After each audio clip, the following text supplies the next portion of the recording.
പ്രതിപക്ഷ നേതാവും KPCC അധ്യക്ഷനും തമ്മിൽ ആശയവിനിമയമില്ല എന്ന് കോൺഗ്രസ് ഹൈക്കമാൻഡിനോട് പരാതിയുമായി സംസ്ഥാനത്തെ നേതാക്കൾ.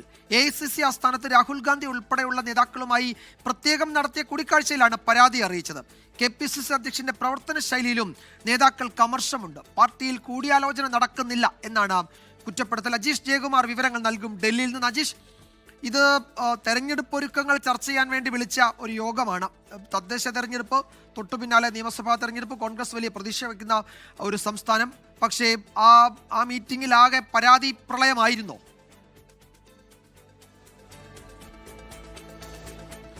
എന്തായാലും വിജയകുമാർ, ഈ പുനഃസംഘടനാ വിവാദങ്ങൾക്കിടെയാണ് ഈ കേരളത്തിൽ നിന്നുള്ള KPCC നേതൃത്വത്തെയും മുൻ KPCC അധ്യക്ഷന്മാരെയും ഹൈക്കമാൻഡ് ഡൽഹിയിലേക്ക് വിളിപ്പിച്ചത്. ഇപ്പോൾ ഈ രാഹുൽ ഗാന്ധി, ഖർഗെ അടക്കമുള്ള നേതാക്കളുമായി ഈ നേതാക്കൾ കൂടിക്കാഴ്ച നടത്തിക്കൊണ്ടിരിക്കുകയാണ്. ഓരോ നേതാക്കളെയും ഒറ്റയ്ക്കൊറ്റയ്ക്കായിട്ടാണ് ഈ കണ്ട് സംസാരിക്കുന്നത്. ആദ്യം ഈ കൊടിക്കുന്നിൽ സുരേഷ് അടക്കമുള്ള നേതാക്കളാണ് ആദ്യം കണ്ടത്. അതിനുശേഷം കൊടിക്കുന്നിൽ സുരേഷ് പുറത്തേക്ക് പോവുകയും ചെയ്തു. ഇതിനിടയിലാണ് ബാക്കി നേതാക്കളെയും ഈ രാഹുൽ ഗാന്ധി അടക്കമുള്ളവർ കാണുകയാണ്. പ്രധാനമായും തെരഞ്ഞെടുപ്പ്, ആസന്നമായി നിൽക്കുന്ന തദ്ദേശ തെരഞ്ഞെടുപ്പ്, ഒപ്പം തന്നെ അതിനുശേഷം വരുന്ന നിയമസഭാ തെരഞ്ഞെടുപ്പ്, ഈ രണ്ട് നിർണായക തെരഞ്ഞെടുപ്പുകളിലും മുന്നോട്ട് പോകണമെങ്കിൽ, പാർട്ടിക്ക് അധികാരത്തിൽ എത്തണമെങ്കിൽ ഒരുമിച്ച് മുന്നോട്ട് പോകണം. ഇതിനായിട്ടുള്ള പ്രശ്നങ്ങളൊക്കെ പരിഹരിക്കാൻ വേണ്ടിയിട്ട് കൂടിയാണ്, സംസ്ഥാനത്തെ പ്രശ്നങ്ങൾ കൂടി മനസ്സിലാക്കാൻ വേണ്ടിയിട്ടാണ് ഒറ്റയ്ക്കൊറ്റയ്ക്ക് വെവ്വേറെ നേതാക്കളെ കാണുന്നത്.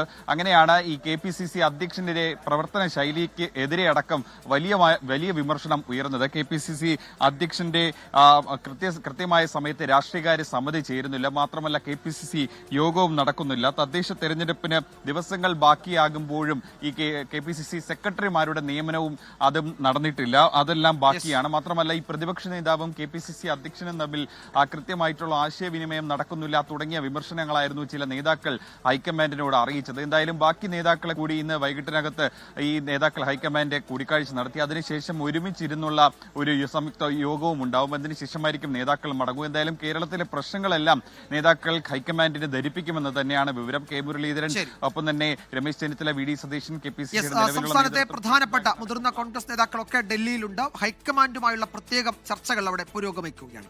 ലോകത്തെവിടെയായാലും ഏത് സമയത്തും 24 വാർത്തകളും ഓഗ്മെന്റഡ് റിയാലിറ്റി പാക്കേജുകളും എക്സ്പ്ലെയിനറുകളും വിശദമായി കാണാൻ ഞങ്ങളുടെ YouTube ചാനൽ നിങ്ങൾക്ക് സബ്സ്ക്രൈബ് ചെയ്യാം.